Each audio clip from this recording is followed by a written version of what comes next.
Assalamualaikum warahmatullahi wabarakatuh, Bapak Ibu sekalian. Seperti janji saya kemarin, hari ini kita akan baca selingan gitu ya, tafsir lain. Jadi kita tafsir Al-Jailani ini memang saya mematuhi perintah guru saya untuk membaca tafsir ini. Udah sampai jilid kedua, udah 90 kali pertemuan, udah berapa bulan, mungkin 5 bulan kita baca ini. Sampai surat Al-An'am. Nah, sebelum kita menginjak surat Al-A'raf, saya ada selingan Bapak Ibu, ada tafsir lain yang udah saya lama belinya.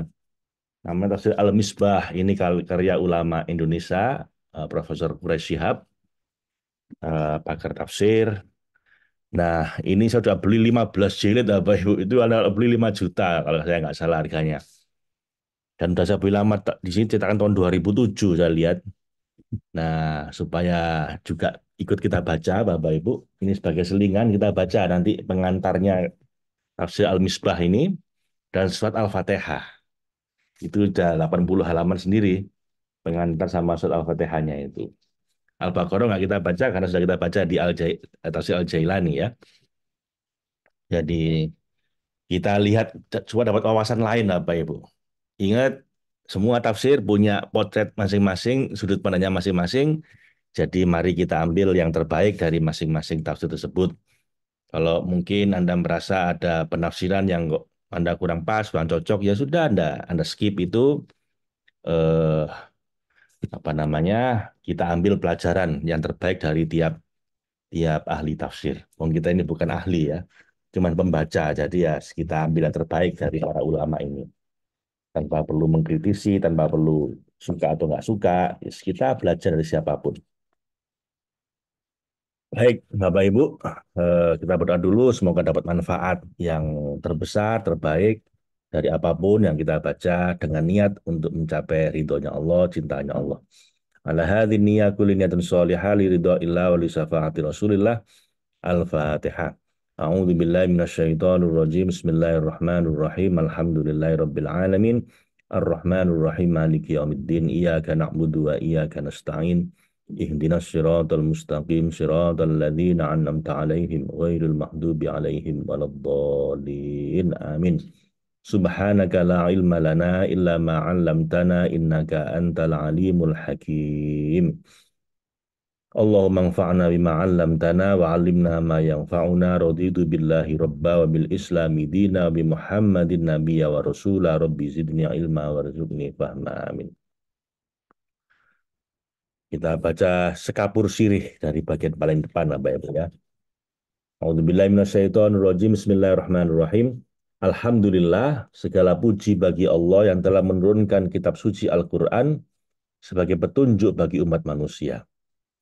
Salawat dan salam sebagai semoga tercurah pada Rasulullah Muhammad SAW, Allahumma sholli wa sallim alaih, yang telah menjelaskan Al-Quran dengan ucapan, sikap, dan keteladanan. Demikian pula kepada para sahabat dan keluarga beliau. Jadi seluruh hidup Rasulullah itu tentang Quran, Bapak Ibu. Mulai dari menyampaikan wahyunya, lalu mencontohkan dalam sikapnya beliau dan dalam keteladanan perilaku beliau. Jadi Al-Quran berjalan untuk Rasulullah SAW. Al-Quranul Karim adalah kitab yang oleh Rasulullah dinyatakan sebagai makdubatullah atau hidangan ilahi. Hidangan ini membantu manusia untuk memperdalam pemahaman dan penghayatan tentang Islam dan merupakan pelita bagi umat Islam dalam menghadapi berbagai persoalan hidup. Kitab suci ini memperkenalkan dirinya sebagai hudal linnas, petunjuk bagi seluruh umat manusia, sekaligus menantang manusia dan jin untuk menyusun semacam Al-Quran. Dari sini kitab suci Al-Quran berfungsi sebagai mukjizat, yakni bukti kebenaran sekaligus kebenaran itu sendiri. 15 abad yang lalu, ayat-ayat Allah itu diturunkan kepada nabinya, Rasulullah Muhammad SAW. Tidak ada seorang pun dalam 1500 tahun ini yang telah memainkan alat bernada nyaring yang demikian mampu serta berani dan yang demikian luas getaran jiwa yang diakibatkannya seperti apa yang dibaca oleh Muhammad SAW, yakni Al-Quran. Demikian orientalis Gibb berkomentar.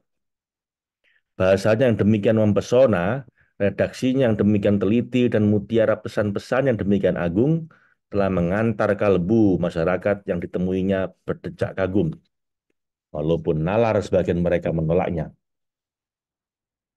Nah, terhadap yang menolak itu, Al-Quran tampil sebagai mukjizat, sedang fungsinya sebagai hudan, petunjuk, ditunjukkan pada seluruh umat manusia. Namun yang memfungsikannya dengan baik hanyalah orang-orang bertakwa. Seperti dalam surat Al-Baqarah ayat 1 dan 2. Alif Lam Mim, itulah Al-Quran, kitab yang sempurna, tiada keraguan di dalamnya, dialah petunjuk untuk orang-orang beriman. Dzalikal kitabu la raiba fihi hudal lil muttaqin. Masyarakat Islam dewasa ini pun mengagumi Al-Quran. Tetapi sebagian kita hanya berhenti dalam pesona bacaan ketika dilantunkan, seakan-akan kitab suci ini hanya diturunkan untuk dibaca. Bahkan dibaca pun sangat indah ya dengan qiraah itu. Memang wahyu pertama memerintahkan membaca Iqra bismi rabbik. Bahkan kata Iqra diulangnya 2 kali, tetapi ia juga mengandung makna telitilah, dalamilah, karena dengan penelitian dan pendalaman itu manusia dapat meraih kebahagiaan sebanyak mungkin. Dalam Quran surat Shad ayat ke-29, kitab yang telah kami turunkan padamu penuh berkah, agar mereka memikirkan ayat-ayatnya dan agar ulul albab mengingat menarik pelajaran darinya. Jadi nggak cukup dibaca, tapi juga perlu dipahami isinya. Bacaan hendaknya disertai dengan kesadaran akan keagungan Al-Quran, pemahaman dan penghayatan yang disertai dengan tadzakur dan tadabbur. Al-Quran mengecam mereka yang tidak menggunakan akal dan kalbunya untuk berpikir dan menghayati pesan-pesan Al-Quran. Mereka itu dinilainya telah terkunci hatinya. Dalam surat Muhammad ayat ke-20, apakah mereka tidak memikirkan Al-Quran atau hati mereka terkunci? Umat Nabi Musa dan Isa alaihissalam pun mendapat petunjuk melalui kitab suci, tetapi di antara mereka ada yang ummiyun, tidak mengetahui Alkitab kecuali amani. Begitu kecaman Allah yang diabadikan dalam Quran surat Al-Baqarah ayat 2. Ibnu Abbas menafsirkan kata ummiyun dalam arti tidak mengetahui makna atau pesan-pesan kitab suci, walau boleh jadi mereka menghafalnya. Mereka hanya berangan-angan atau amani dalam istilah ayat di atas yang ditafsirkan oleh Ibnu Abbas dengan sekedar membacanya. Itulah yang diibaratkan oleh Al-Quran seperti keledai yang memikul buku-buku dalam surat Al-Jum'ah ayat ke-5. Atau seperti penggembala yang memanggil binatang yang tak mendengar selain panggilan dan seruan saja. Mereka tuli, bisu, dan buta. Maka sebab itu mereka tidak mengerti. Al-Baqarah ayat 171. Al-Quran menjelaskan bahwa di hari kemudian nanti Rasulullah SAW akan mengadu pada Allah SWT. Beliau berkata, wahai Tuhanku, sesungguhnya kaumku hanya menjadikan Quran ini sebagai sesuatu yang mahjuro. Qala Rabbi inna qaumi takhadhu hadzal Qur'ana mahjuro. Surat Al-Furqan ayat 30. Jadi jangan sampai kita menjadi mahjuro, Bapak Ibu. Apa itu mahjuro? Orang-orang yang membaca Quran tapi punya beberapa masalah. Ini Ibnu Qayyim Al-Jauzi banyak mengatakan banyak hal dicakup oleh kata-kata mahjuro. Apa mahjuro itu? Yaitu tidak tekun mendengarkannya atau tidak mengindahkan hal dan haramnya walau dipercaya atau dibaca. Yang ketiga, tidak menjadikannya rujukan dalam menetapkan hukum menyangkut usuluddin, prinsip-prinsip ajaran agama dan rinciannya. Misalnya hukum waris dalam Al-Quran itu banyak orang nggak mau apa itu jika dia dirugikan ya. Karena istri dalam hukum waris itu cuma dapat seperempat kalau nggak punya anak, kalau punya anak seperdelapan. Nah, akhirnya banyak orang nggak mau pakai hukum waris Quran, maunya hukum hukum semuanya sendiri mungkin atau hukum negara dibagi rata. Jadi ya itulah banyak orang Islam tapi tidak mau memakai hukumnya Allah. Atau yang keempat tidak percaya, tidak berupaya memikirkan dan memahami apa yang dikehendaki oleh Allah yang menurunkannya. Jadi cuma dibaca aja tapi nggak dipahami. Yang kelima tidak menjadikannya sebagai obat bagi penyakit-penyakit kejiwaan. Ada Al-Quran itu obat apa Ibu? Ada satu ayat ya Bapak Ibu, saya hafal ayat itu cuman kalau lagi gini ya agak lupa.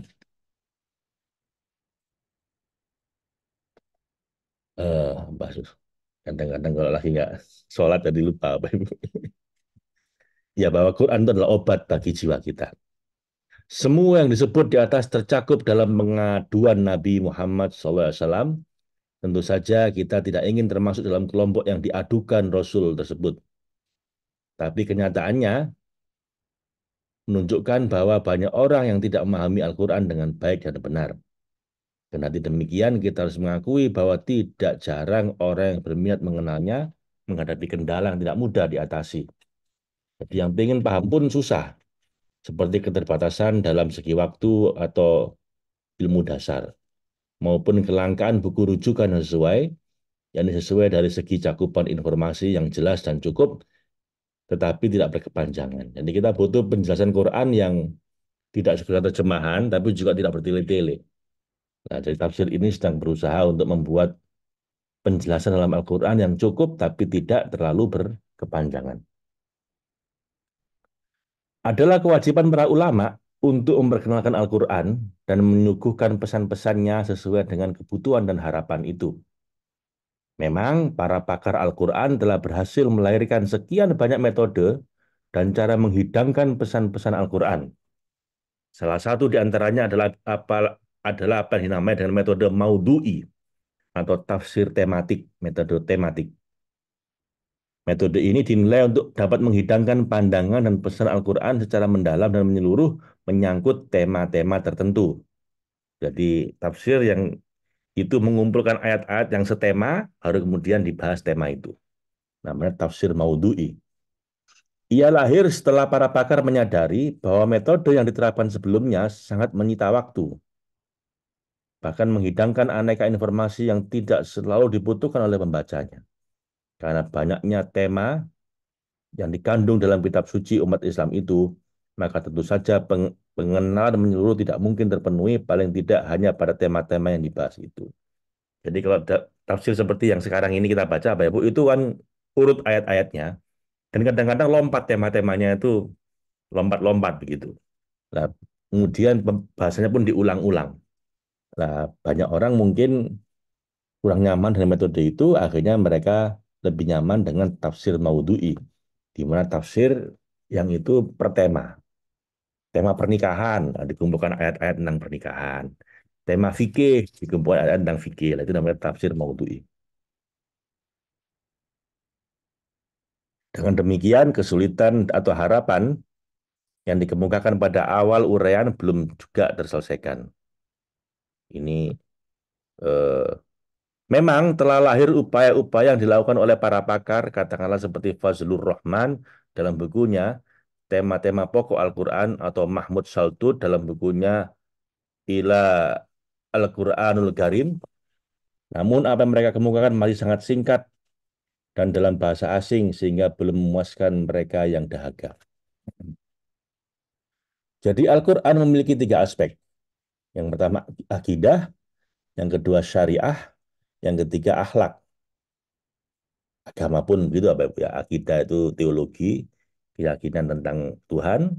Syariat itu tentang fikih, tentang amalan-amalan yang perlu kita lakukan, larangan-larangannya apa, halal haram. Lalu akhlak itu tentang tasawuf, tentang apa, menata hati, menata perilaku kita, itu akhlak. Pencapaian ketika tujuan pokok itu diusahakan oleh Al-Quran melalui empat cara. Empat cara Al-Quran mengajarkan tentang akidah, syariat, dan akhlak ya. Yang pertama, perintah memperhatikan alam raya. Ada banyak sekali ayat Quran tentang alam semesta. Jadi perintah memperhatikan alam raya. Yang kedua, perintah mengamati pertumbuhan dan perkembangan manusia. Ada juga ayat-ayat tentang manusia. Jadi ayat-ayat psikologi, ayat-ayat kedokteran dan psikologi. Itu tentang manusia, biologi. Jadi kalau yang pertama tadi itu astronomi mungkin, yang kedua ini tentang biologi. Yang ketiga, kisah-kisah. Nah, ini sejarah. Nabi-nabi zaman dulu, kisah tentang Fir'aun, kisah tentang Luqmanul Hakim, dan macam-macam kisah. Storytelling. Karena katanya storytelling itu lebih membekas, lebih mudah dipahami, lebih tidak menggurui, dibanding apa namanya dogma-dogma. Jadi orang lebih masuk ke hatinya ketika dengar cerita. Makanya Bapak Ibu, isi Quran itu sebagiannya, itu sini seperempatnya adalah kisah-kisah, storytelling. Yang keempat, janji serta ancaman duniawi atau ukhrawi. Jadi janjikan surga, diancam neraka, itu isinya Quran tentang itu. Jadi empat ya, perhatikan alam raya, perhatikan dirimu, manusia, lalu kisah-kisah, perhatikan sejarah, dan terakhir tentang ancaman dan janji tentang surga dan neraka.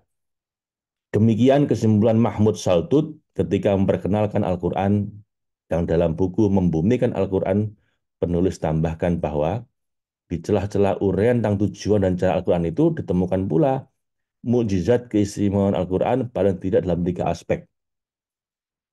Jadi mukjizat Al-Quran itu, keistimewaan Al-Quran itu ditemukan dalam tiga aspek. Yang pertama, ketelitian dan keindahan redaksinya. Jadi redaksinya sangat teliti dan indah. Yang kedua, isyarat-isyarat ilmiahnya. Jadi jauh hari sebelum ditemukan oleh para ilmuwan, Quran sudah ngasih beberapa isyarat-isyarat tentang prinsip-prinsip ilmiah.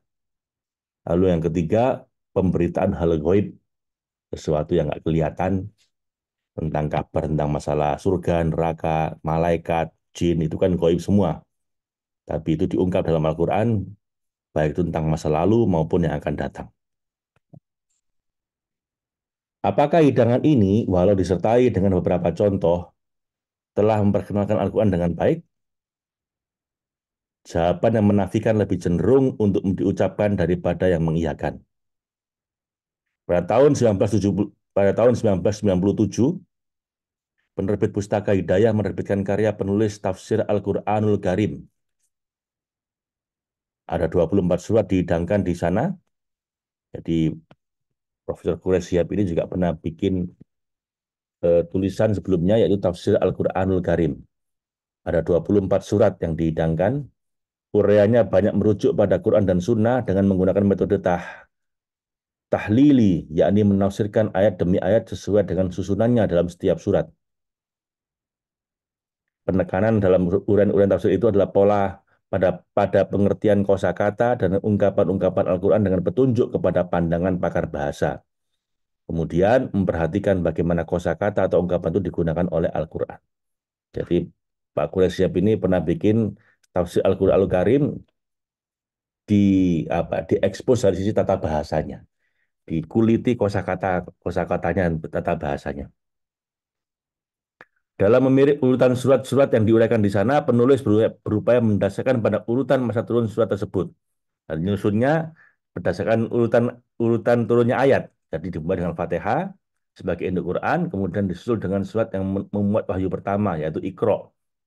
Eh, Kemudian selanjutnya Al-Mudassir, lalu Al-Muzammil, dan seterusnya hingga surat At-Tariq. Mengidamkan tafsir Quran berdasarkan urutan turunnya ayat diharapkan dapat mengantarkan pembaca menguasai rentetan petunjuk ilahi yang dianugerahkan pada Nabi sesuai urutan turunnya ayat. Ada ormas Islam, Bapak Ibu, yang apa istilahnya doktrin utamanya itu berdasarkan sistematika wahyu. Saya pernah ikut dulu Hidayatullah ya. Sekarang udah punya cabang di seluruh provinsi Indonesia. Zaman saya SMA dulu, saya sempat ngaji di sana dan beliau itu di Hidayatullah itu eh, ada namanya pengajian-pengajian pertamanya itu untuk orang yang baru awal ikut disebut dengan sistematika wahyu. Jadi ngajinya itu sesuai dengan urutan turunnya ayat. Jadi ada Fatihah, ada Iqra, Al-Mudassir, Al-Muzammil, dan seterusnya. Tidak urutan surat di dalam Al-Quran, tapi urutan turunnya wahyu. Sistematika wahyu, saya masih ingat dulu ngaji itu. Nah, itu cara lain menguraikan tafsir Quran berdasarkan surat-surat turunnya urutan turunnya Quran. Di sisi lain, menguraikan tafsir Al-Quran berdasarkan urutan surat-surat dalam mushaf seringkali menimbulkan banyak pengulangan. jika kandungan kosakata atau pesan ayat atau suratnya sama atau mirip dengan ayat-ayat atau surat yang telah ditafsirkan. Jadi kadang-kadang ayat surat ini diulang-ulang di Quran di berbagai surat ya. Ini mengakibatkan diperlukannya waktu yang cukup banyak untuk memahami dan mempelajari kitab suci. Karena itu, dalam tafsir tersebut, penulis memaparkan makna kosakata sebanyak mungkin dan kaidah-kaidah tafsir yang menjelaskan makna ayat yang sekaligus dapat digunakan untuk memahami ayat-ayat lainnya yang tidak ditafsirkan. Jadi tafsir beliau yang lain, jadi ini tafsir beliau yang kedua kayaknya. Yang pertama namanya tafsir Al-Quranul Karim. Itu beliau pakai metode yang berbeda. Rupanya ketika itu penulis sangat terpengaruh oleh pengalaman selama belasan tahun mengajar tafsir di perguruan tinggi. Dalam satu semester hanya beberapa belas ayat yang dapat diselesaikan pembahasannya. Karena terjadi banyak pengulangan dan tidak terhidangkannya makna kosakata sebagaimana yang digunakan Al-Quran atau kaidah-kaidah tafsir yang dapat ditarik dari kitab suci ini. Hal ini menjadikan mahasiswa tidak dapat memahami pesan Quran dalam waktu yang relatif singkat. Tetapi apa yang penulis sidangkan di sana kurang menarik minat orang banyak. Bahkan sementara orang menilainya terlalu bertele-tele dalam uraian tentang pengertian kosakata atau kaidah-kaidah yang disajikan. Memang boleh jadi cara semacam itu lebih sesuai untuk dihidangkan oleh kepada para mahasiswa yang memang kuliah tentang tafsir, tapi tidak untuk orang awam yang nggak punya waktu untuk membahas itu. Akhirnya penulis tidak melanjutkan upaya itu, tentu saja karena luasnya bahasan yang ada di sana. Banyak pula uraiannya yang terhidang di sini, walau tentunya dengan gaya dan pendekatan yang berbeda. Nah, ini jadi tafsir beliau yang pertama itu ditulis berdasarkan urutan turunnya wahyu ya. Cuman sampai 24 surat dihentikan karena jadi terlalu panjang gitu ya. Akhirnya beliau bikin tafsir ini yang lebih pendek. Lebih pendeknya aja 15 jilid apa Ibu. Dua tiga kalinya tafsir Al-Jailani. Tetapi apa yang penulis hidangkan di sana kurang menarik minat orang kebanyakan.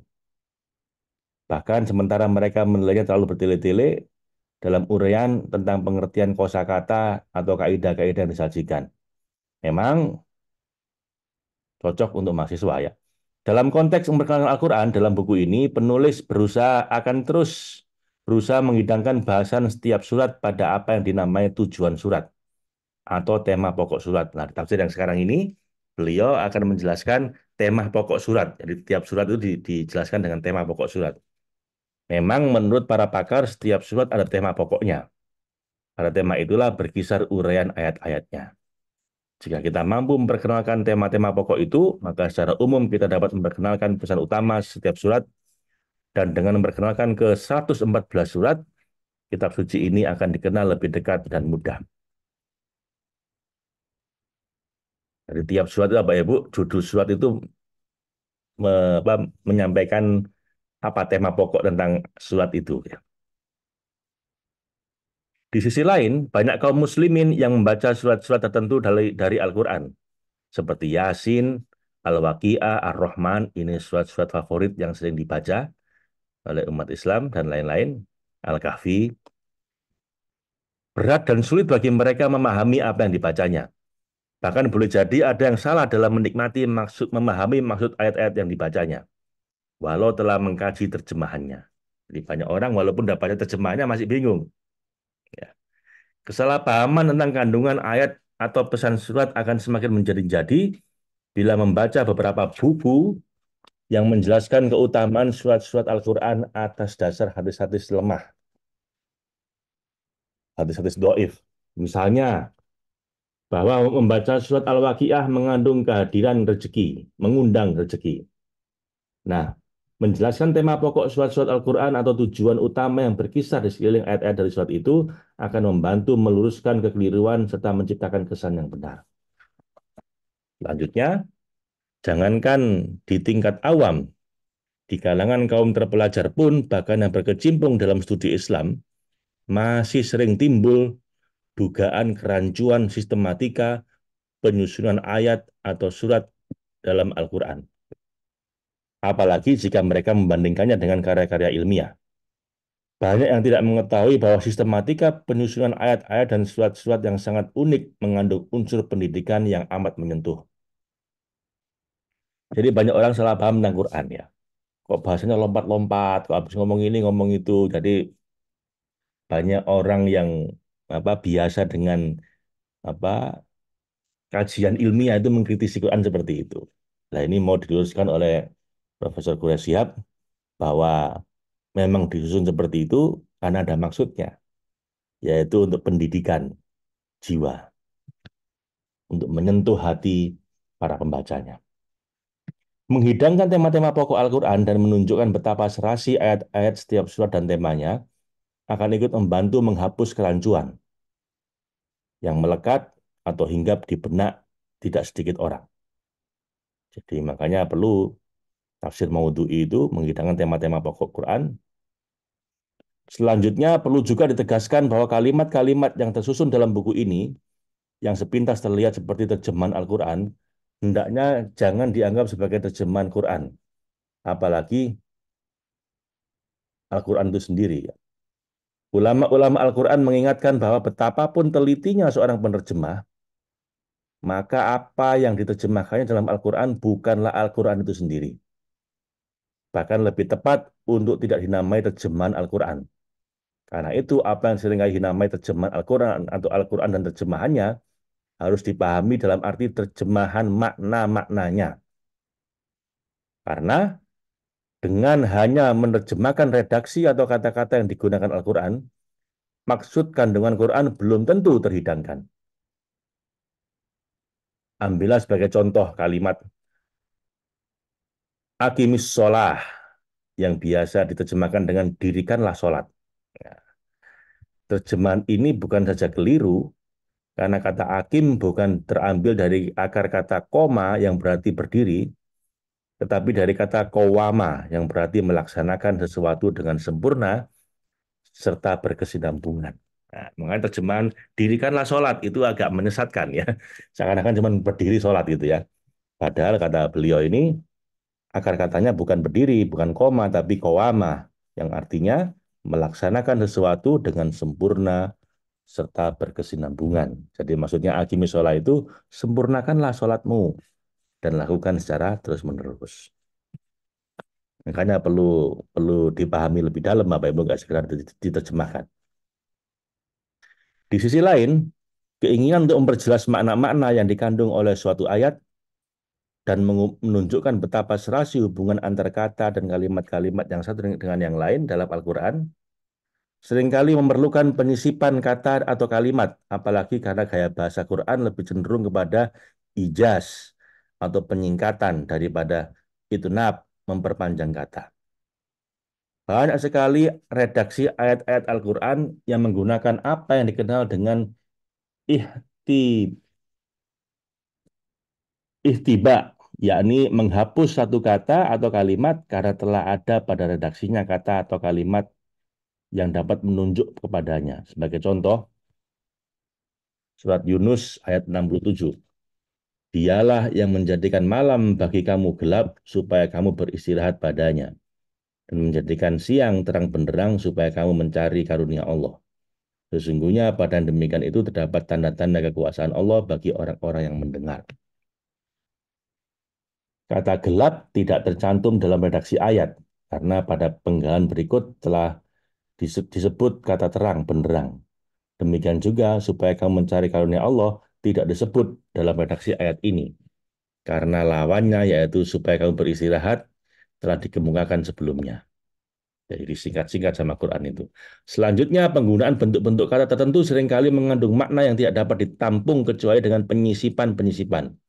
Sebagai contoh dalam surat Al-Maidah ayat 78. Lu'inal ladzina kafaru min bani Israila ala lisani Dawud wa Isa bin Maryam dzalika bima asaw wa kanu ya'tadun. Telah dilaknat orang-orang kafir dari Bani Israel disebabkan oleh lisan Daud dan Isa putra Maryam. Yang demikian itu disebabkan mereka telah durhaka selalu melampaui batas. Ketika menafsirkan ayat ini, penulis antara lain mengemukakan pendapat pakar tafsir, yaitu Thohir Ibnu Asyur berkata bahwa Allah pada firman-Nya ala lisani Daud berarti disebabkan, yang sekaligus mengandung makna kemantapan. Sehingga kata itu mengisyaratkan bahwa kutukan itu benar-benar diucapkan oleh lidah beliau, bukan atas namanya, bukan juga dengan bahasa yang digunakannya. Mengapa mereka dikutuk? Seakan-akan ada yang bertanya demikian. Ini dijawab oleh penggalan ayat berikutnya, yaitu disebabkan karena mereka durhaka dan selalu melampaui batas. Gabungan dari tiga hal yang dikandung ayat di atas, yaitu dalika, sama Allah, dan jawaban terhadap adanya pertanyaan di atas, ketiganya melahirkan pembatasan. Sehingga pada akhirnya ayat ini mengandung makna bahwa kutukan tersebut tidak lain kecuali karena kedurhakaan mereka. Pembatasan ini perlu agar tidak timbul kesalahpahaman tentang sebab kutukan yang seringkali disalahpahami oleh orang banyak, sehingga mencari sebab-sebab yang tidak jelas lagi tidak wajar.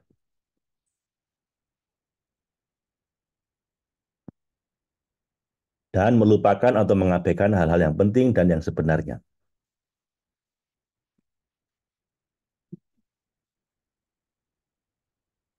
Menyadari sebab kesalahan adalah tangga pertama meraih sukses. Kekeliruan dalam mendiagnosis suatu penyakit tidak akan pernah mengantar pada penemuan obat yang sesuai dan tidak akan menghasilkan kesembuhan. Salah diagnosa, resepnya keliru ya. Kata durhaka atau melampaui batas seringkali dipersamakan kandungan maknanya. Karena melampaui batas mengakibatkan kedurhakaan dan kedurhakaan adalah melampaui batas. Karenanya, dua kata yang berbeda itu pada akhirnya mengandung makna yang sama. Kendati demikian,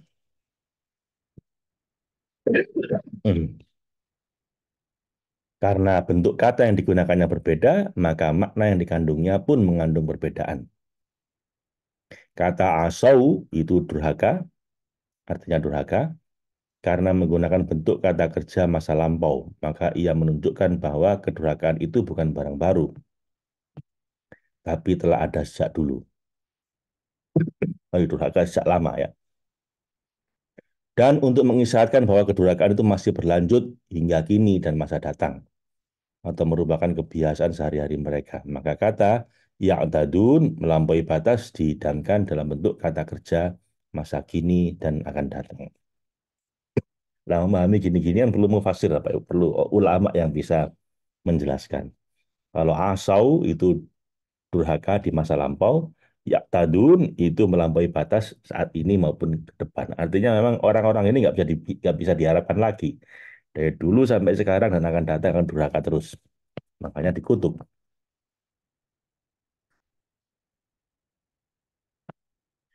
Penyisipan-penyisipan itu jika tidak disadari akan menimbulkan kesan bahwa penjelasan makna atau sisipan tersebut merupakan bagian dari kata atau kalimat yang digunakan Quran.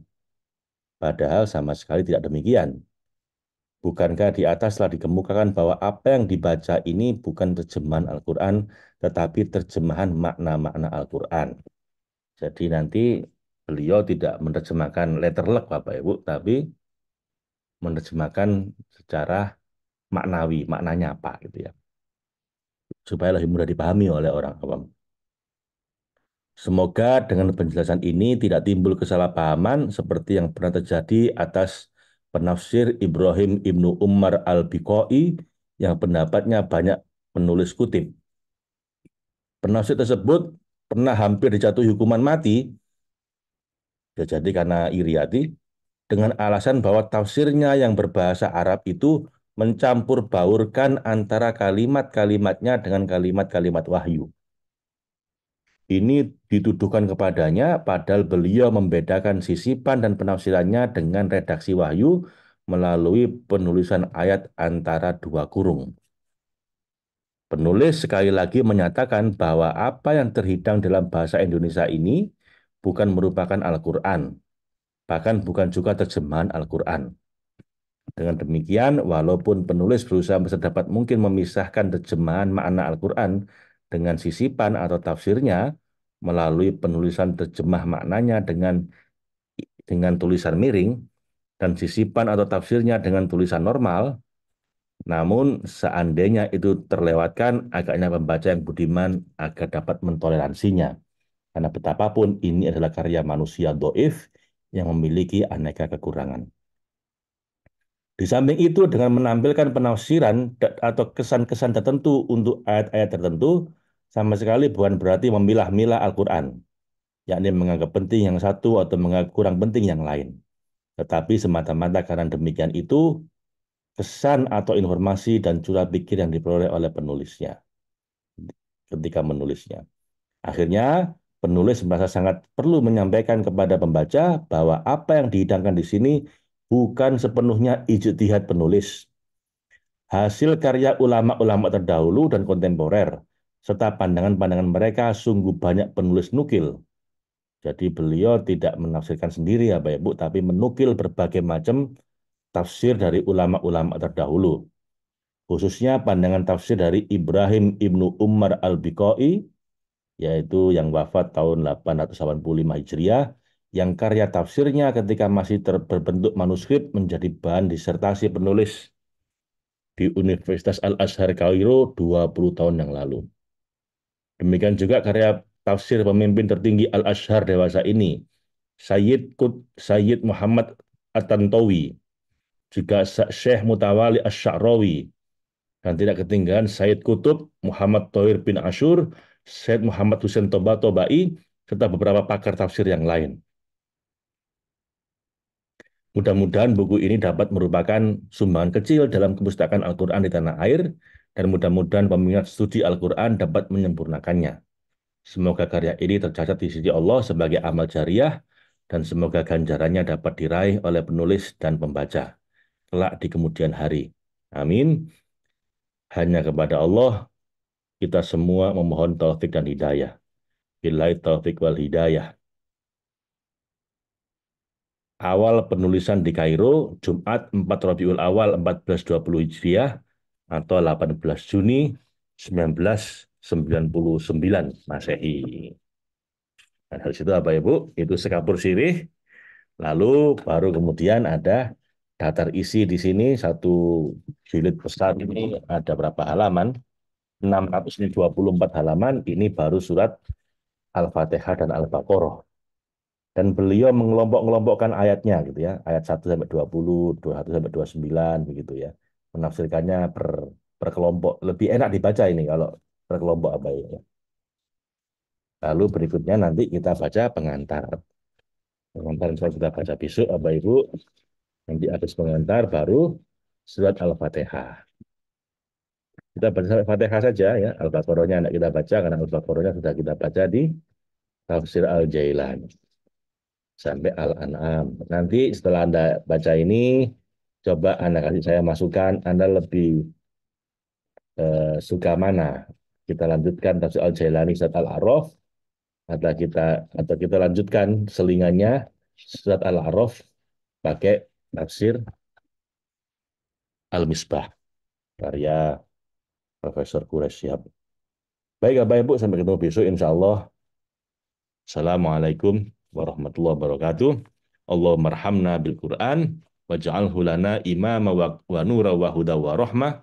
Allahumma dzakirna minhu ma nasina wa 'allimna minhu ma jahilna warzuqna tilawatahu ana al-laili wa atrafan nahar waj'alhu lana hujjatan ya rabbal alamin.